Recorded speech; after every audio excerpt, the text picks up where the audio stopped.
What does it take to change the world? A vision, resilience, and a garage. This is the story of Steve Jobs, the man who turned impossible dreams into a legacy.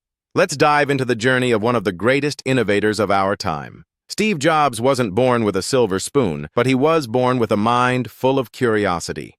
On February 24, 1955, in San Francisco, California, a baby was born who would go on to reshape the future. Adopted by Paul and Clara Jobs, young Steve was introduced to electronics at an early age by his father, igniting a lifelong passion. At just 21 years old, Steve partnered with his tech-savvy friend, Steve Wozniak.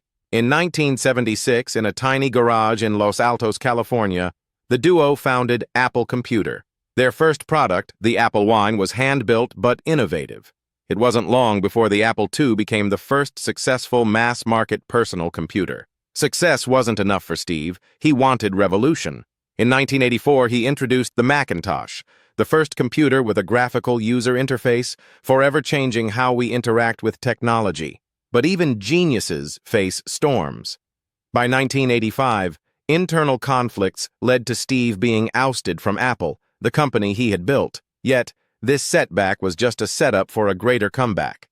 Steve founded Next, a company focused on high-end computers, and acquired Pixar, a small animation studio that became a global sensation.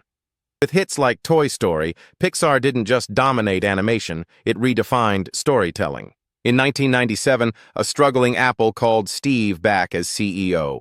This time, he didn't just save the company, he transformed it.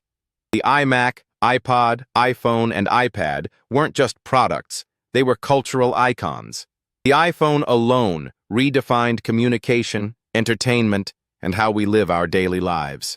Even as Steve battled cancer, his dedication never wavered. He taught the world to think different and proved that design and technology could go hand in hand. His legacy is more than Apple. It's a mindset, a vision of what's possible. Steve Jobs passed away on October 5, 2011, but his influence endures. Apple continues to be a symbol of innovation, and Steve remains a beacon for dreamers and doers worldwide. Steve Jobs turned setbacks into comebacks and dreams into reality. What's your biggest takeaway from his journey? Let us know in the comments below. If you found this story inspiring, smash that like button, share this video with friends who need a dose of motivation, and subscribe to our channel for more incredible tales of visionaries. Together, let's keep dreaming big.